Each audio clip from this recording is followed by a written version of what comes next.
وہ اپنے ریلم میں اپنے سارے شعبے میں ایکسپرٹ ترین تھے، لیکن ان سے بھی کوئی اوپر تھے جن کو ہم آج کے دور میں پروفیسر کہتے ہیں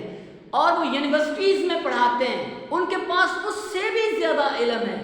تو یاد رکھیے کہ یہ دنیا کے اعتبار سے آج ہمارا جھگڑا یہ ہو رہا ہے کہ ہم ایکسپرٹ تو ہو سکتے ہیں، ہم کلام میں، ہم اپنے شعبے میں، اپنی خدمت میں ایکسپرٹ تو ہو سکتے ہیں، لیکن شاید ہم پرائمری حصے کے ایکسپرٹ ہیں، شاید ہم مڈل حصے کے ایکسپرٹ ہیں، شاید ہم ہائی کلاس کے ایکسپرٹ ہیں، لیکن شاید ہم پروفیسر نہیں بنے، کیونکہ نام پروفیسر لکھ دینے سے پروفیسر نہیں بنتا، بلکہ یہ قدرتی ایک صلاحیت ہے جو خدا پیدا کرتا ہے، اور بائبل مقدس میں لکھا ہے کہ نعمتیں طرح طرح کی ہیں، پر ان کو پیدا کون کرتا ہے؟ وہ ہے روح القدس۔ روح القدس پیدا کرتا ہے، جو سب سے عظیم استاد ہے، جو دنیا جہان کا، آسمان کا، زمین کا، ہر ایک چیز کا علم رکھنے والا ہے، خدا کا پاک روح۔ تو جب کوئی اس میں آ جاتا ہے تو پھر وہ جانتا ہے کہ کس کو کس شعبے کے لیے استعمال کرنا ہے۔ یہاں لکھا ہے کہ جس طور سے ہم دنیاوی طور پر یہ سب کچھ کر کے کرنا چاہتے ہیں ہم نہیں کر پاتے، لیکن روح وہ سب کچھ کر سکتا ہے، کیونکہ وہ خدا کا روح ہے، انسان کا روح نہیں ہے، وہ انسان کا روح نہیں ہے، کسی یہ جو جتنی بھی مخلوقات اس کا روح نہیں، بلکہ وہ خدا کا پاک روح ہے۔ بات یہاں پہ وہ یہ کہہ رہا ہے، یہ سب کچھ جاننے کے بعد پھر اب وہ کہتا ہے کیونکہ وجہ یہ روح القدس جو شفاعت کر رہا ہے، جو روح ہمیں گائیڈ کر رہا ہے، جو روح ہمیں عالم میں لے جاتا ہے، جو روح ہمیں اس دنیا کی ساری چیزوں سے کہیں اتم چیز میں لے جاتا ہے، جو ہمیں پرائمری سے نکال کر، مڈل سے نکال کر، ہائی سے نکال کر ہائر میں لے جاتا ہے، عالم بالا کی سطح پر لے جاتا ہے، کہہ رہا جب وہ اس بات کو سمجھ گیا تو اب کہتا ہے کیونکہ ہم کو معلوم ہے۔ اب وہ ایک ایماندار یہ دعویٰ کر سکتا ہے کہ ہم کو معلوم ہے کہ سب چیزیں خدا سے محبت رکھنے والوں کے لیے کیا کر دیتی ہیں جی؟ بھلائی پیدا کر دیتی ہیں۔ مجھے پتا ہے کہ ایک عام مسیحی جو ہے وہ ہر چیز کو بھلائی نہیں سمجھتا، اس لیے جب آپ اسے روح کا کام سمجھائیں گے، جب اسے آپ ہائر ایجوکیشن میں لے کے جائیں گے، جب عالم بالا کی سطح کی بات بتائیں گے تو اس کی سمجھ میں نہیں آئے گا۔ وہ آپ کو بتائے گا کہ میں اپنے شعبے میں ایکسپرٹ ہوں، میں پچھلے 20 40 50 سال سے اس میں کام کر رہا ہوں، لیکن شاید وہ اپنے پرائمری شعبے میں ایکسپرٹ ہے۔ اس بات میں ہمیں جھگڑا کرنے کی ضرورت نہیں ہے، بلکہ پولس رسول یہاں پہ یہ وضاحت کرتا ہے، جب وہ اب ایک ایماندار کو گناہ کی دلدل سے نکال کر مسیح کے ساتھ تخت پر بٹھا دیتا ہے، اب وہ اپنے آپ کو نہیں بلکہ مسیح کو دیکھتا ہے، تو اس لیے دنیا میں کچھ بھی ہوتا ہے اس بدن کے ساتھ تو وہ کہتا ہے کہ مجھے معلوم ہے کہ ساری چیزیں کیا کرتی ہیں میرے لیے؟ بھلائی پیدا کرنی۔ وجہ یہ ہے کیونکہ میں خدا سے کیا کرتا ہوں؟ پیار کرتا ہوں۔ مجھے پتا جب مسیح میں نئے نئے آئے تھے تو اس وقت ہم یہ کہتے ہیں، میں بھی کہتا تھا کہ خدا، میں اپنے خدا سے بہت پیار کرتا ہوں، میں یسوع سے بہت پیار کرتا ہوں، میں اس کے لیے اپنی جان دے سکتا ہوں، میں اس کے لیے یہ کر سکتا ہوں، میں اس کے لیے یہ کر سکتا ہوں، لیکن صرف پیار کا مطلب اتنا صحیح سمجھا تھا، کیونکہ اس وقت پیار کا مطلب یہ تھا کہ میں خدا سے پیار کرتا ہوں، خدا مجھے یہ دے گا، خدا مجھے وہ دے گا، خدا میری ضرورت کا خیال رکھے گا، خدا، یہ والا پیار تھا، بچوں والا پیار تھا۔ لیکن آپ کو پتہ ہے میچور جب ہو جاتے ہیں، ہم سمجھدار ہو جاتے ہیں، ہم بالغ ہو جاتے ہیں، ہم روحانی طور پر قد آور ہو جاتے ہیں، ہم مسیح کے قد کے اندازہ تک پہنچنے والے ہوتے ہیں، بڑھتے جاتے ہیں